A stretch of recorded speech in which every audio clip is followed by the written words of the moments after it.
You've heard of Pop Rocks, right? But did you know that they were actually created on accident? So today in this video, we're going to learn from Pop Rocks how to be more creative in our art and lettering. In case you haven't heard of Pop Rocks, I will eat them here for you, looking really ridiculous, eating candy for the camera.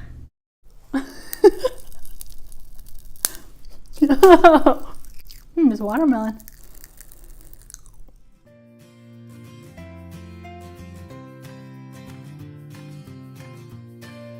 I will be giving away this print. All you have to do is be a subscriber and answer the question, what helps you to be more creative? I'll also link to the materials I'm using below. It's the Nostalgia Collective liquefied watercolors and Poseidon, my Caran d'Ache water brush, and a round brush size 10 and my Coco Iro letter pen. Alright, so I'm going to share a quick version of the story behind Pop Rocks. In 1956, William Mitchell worked for General Foods, making instant foods. He was the one who made Kool-Aid, which is a sugary, flavored drink, and it's still very popular today. But they were trying to compete with Coca-Cola's carbonated drinks. Mitchell was trying to make an instant carbonated drink. He did come up with an instant drink called Soda Burst that you would store in your freezer until you mixed it with water and chocolate syrup. So it was basically like a chocolate carbonated drink, which first of all, that doesn't sound very appetizing to me at all. But the other problem was this only worked if you kept your freezer below 14 degrees Fahrenheit, and most stores didn't overnight. It didn't take long for them to discontinue this drink. It was a huge failure for Mitchell. Because he had been experimenting with an instant carbonated drink, Mitchell also happened upon Pop Rocks. He had some of the carbonated crystals on his fingers when he was eating, and he noticed that exciting popping sensation. He knew this could be a great product, but the people at General Foods weren't sure about it at first.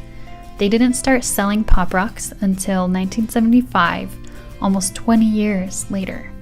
And it was a big hit. They sold 2 billion packets of Pop Rocks, and they're still selling it today. So what can we learn from how Pop Rocks was invented? How does this help us be more creative in art and lettering? Do you ever see someone's art and think, wow, I wish I could be creative like them?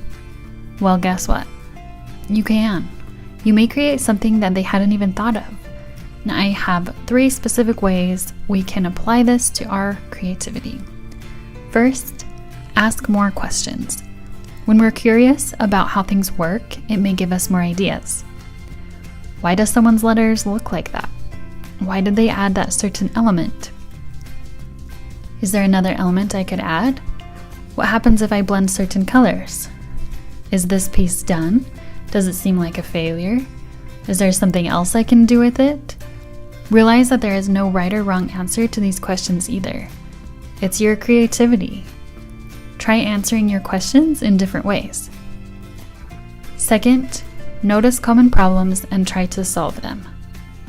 Mitchell was trying to solve the problem of making an instant carbonated drink. It didn't work, but he found something else because of it. We have lots of things that could be problems in our art and lettering. For example, the problem of letter connections. Not all letters connect easily. It's not like there's one person out there with the only possible way to do it. You can get ideas of how other people do it, but you don't have to stick with that. Come up with your own. Solve the problem in a different way. You may be surprised how much you like it. And third, don't be afraid to fail. Finally, Mitchell figured out that it was really cool to eat carbon dioxide crystals that pop in your mouth. Technically, that was a failure because it wasn't a carbonated drink. His actual carbonated drink was a total failure, but it brought him to Pop Rocks. We have setbacks, and some things really don't work. But that shouldn't scare us from continuing to try new things, because who knows what your next experiment or failure will lead to. I hope you will always love the feeling of creating. Keep an open mind, ask questions, look for solutions to problems, and don't be afraid to fail. Just like Edwin Land said, An essential aspect of creativity is not being afraid to fail. Thank you so much for watching this video. If you liked it, give it a thumbs up and subscribe for more. I will see you next week.